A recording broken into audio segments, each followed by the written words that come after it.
बागेश्वर धाम के धीरेन्द्र कृष्ण शास्त्री चर्चा में तब आए जब नागपुर के एक व्यक्ति श्याम मानव ने उनके खिलाफ थाने में शिकायत दर्ज करवा दी और उन्हें चैलेंज कर दिया कि आप अंधविश्वास फैला रहे हैं और अगर आप नहीं फैला रहे हैं तो फिर आप हमारे सामने आइए, उसे साबित कर दीजिए।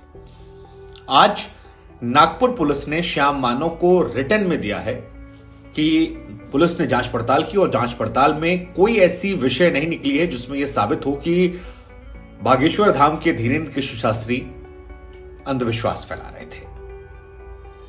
अब यहां से चर्चा जो है वो बहुत खुल जाती है और खुल इस लिहाज से जाती है क्योंकि भारत में धीरेन्द्र कृष्ण शास्त्री इस वक्त वो शख्सियत हैं जिन्हें या तो आप पसंद करते हैं और या आप बिल्कुल नापसंद करते हैं, जो आपके लिए सनातन परंपरा का ध्वजवाहक है या आपके लिए एक ऐसा व्यक्ति है जो भारत को अलग अलग बांटने की कोशिश कर रहा है। और इन सब के बीच में बीते एक हफ्ते में देश ने बहुतेरे तमाशे देखे।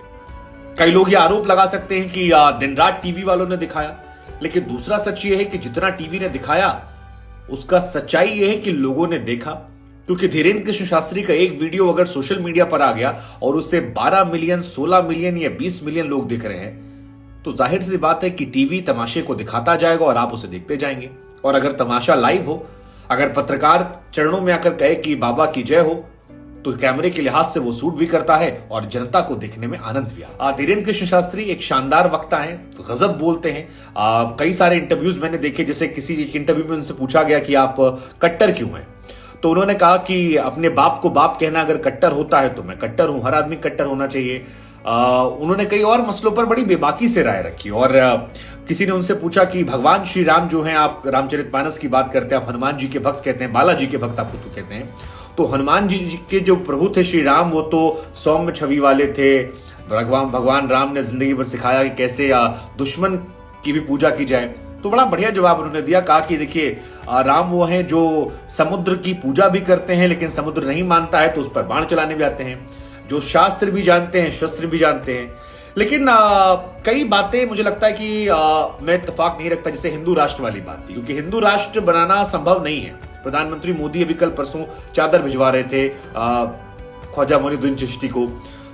दरअसल कहानी है कि देश में आपको संविधान के दायरे में रहना पड़ेगा, क्योंकि देश में अगर हिंदू मुसलमान खत्म होगा तो जात बिरादर शुरू हो जाएगा, जात बिरादर नहीं रहेगा तो क्षेत्रवाद शुरू हो जाएगा, लोग लड़ते मरते रहेंगे। और अगर देश को एकजुट रखना है तो फिर सबको एक छाते के नीचे आना पड़ेगा और वो छाता है संविधान का। हाँ, अपने धर्म का प्रचार प्रसार कीजिए, अपनी चीजों को बढ़ाइए, अपने चीजों की अच्छाइयां बताइए, ये आपका अधिकार है और इसमें मैं बाबा के साथ। अब जहां तक बात धीरेन्द्र कृष्ण शास्त्री की है, उनकी उम्र सिर्फ 26 साल है और 26-27 साल की उम्र में लाखों लाख उनके चाहने वाले हो गए हैं। धीरेन्द्र कृष्ण शास्त्री की तारीफ करके कई लोग फिलहाल हाईलाइट हो गए, तो बहुतेरे ऐसे भी हैं जिनके यूट्यूब चैनल बंद पड़े थे, बहुतेरे ऐसे भी हैं जिनकी दुकानदारी बंद पड़ी थी, बहुत सारे जादूगर, बहुत सारे टोटका वाले, बहुत सारे ज्ञानी लोग, बहुत सारे एनजीओ वाले, बहुत सारे तथाकथित पत्रकार जिनके चैनल को रिवाइव मिल गया, बहुत सारे टीवी चैनल जिनको टीआरपी मिल गई है।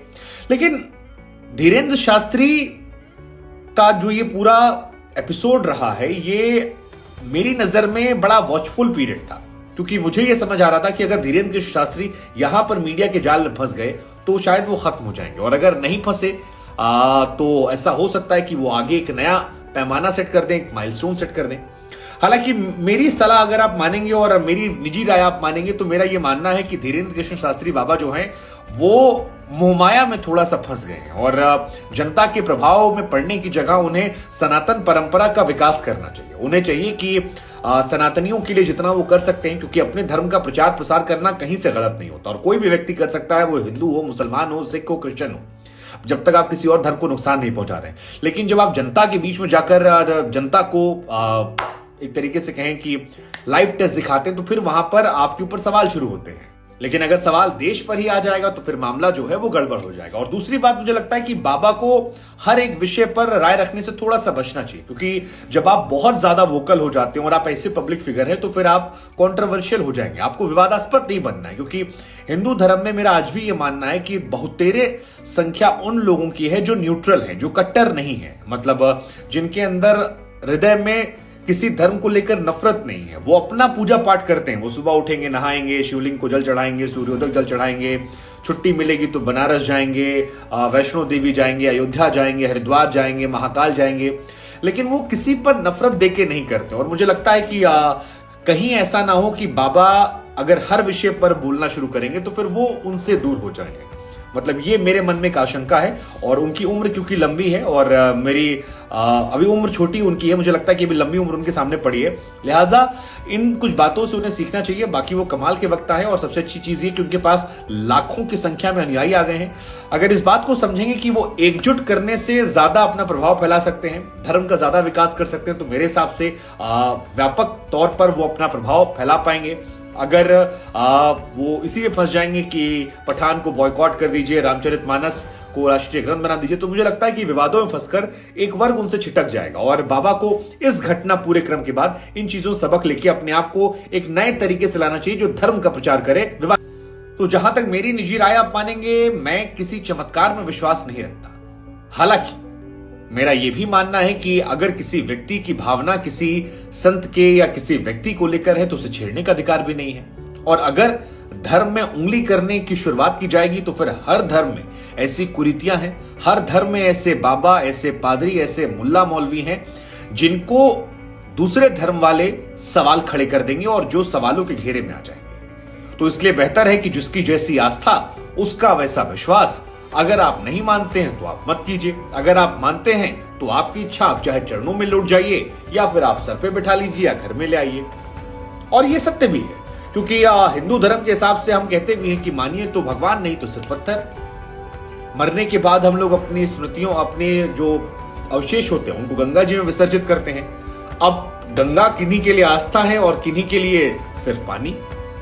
जो आस्था मानते हैं वो ये मानते हैं कि हमारे पूर्वज यहां अगर जाएंगे तो फिर हो सकता है कि उनकी आत्मा को शुद्धि मिल जाए, अच्छे लोक में जाएं। जिनके लिए सिर्फ पानी है वो जाकर वहां पेशाब भी करके आते हैं, कपड़े धोते हैं, उसका इस्तेमाल करते हैं। तो यह आस्था और अंधविश्वास का खेल जो ये बड़ा महीन उसमें धागे के बीच में है। और इस पर आस्था है, उस पर अंधविश्वास है। जाकी जैसी इच्छा वैसा उसका विश्वास।